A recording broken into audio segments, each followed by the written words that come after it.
A few weeks ago, I filed a report with the Title IX office of UC Santa Barbara about that misandry article calling for aggressive misandry, and we actually had a meeting and we actually had an interview, and I thought it went rather well. Unfortunately, their follow up is very disappointing. It's a long email, so all the skip arounds.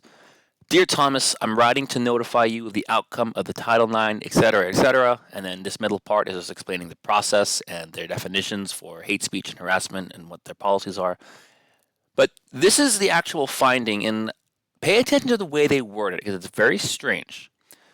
Given that you are not interested in pursuing a response process against the respondents, and that our assessment has determined there is not an imminent threat to campus, we are honoring your request not to pursue an investigation into this matter.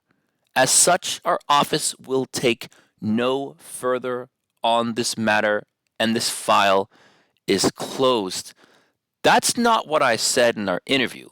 In our interview, I said, I don't want to push anything right now. I want to just sort of have you guys review it and then come back to me. We could talk about, ideas about how we can approach this. So I didn't exactly push to investigate, but I didn't exactly say not to either. And I certainly didn't request for them not to do it. That's stretching and bending my language a lot.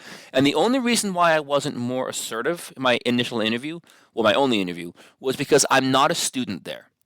If I was a student there, it'd be very, very different. But because I'm not a student there, I didn't want to be overly assertive, but I certainly never told them not to investigate or not to make contact with a student. In fact, one of the things I even recommended is that they get in touch with the author and tell her, listen, this is making students uncomfortable, at the very least. So then I replied, thank you for your reply. Actually, I'm not opposed to pursuing a response. I do think such an article should be met with some degree of response from the school. Letting it go completely unchallenged sets a harmful precedent. Had a male student written an article calling for misogyny, I imagine there would be an uproar on campus. Allowing this article to go without response is signaling that speaking out might lead to ostracization.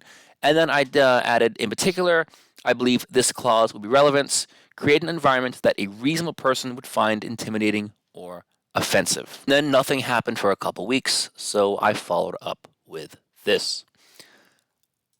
I just have to wonder if a male student had written a parallel article encouraging misogyny, would the results have been the same? And then the response. Hello, Thomas. Any report that our office receives goes through the same outline process. A report citing an article written by a male student would not differ from that process. Right, but would it differ in results? The process might be the same, but would the results of the process be the same? They didn't answer that question, and I suspect that the answer is no.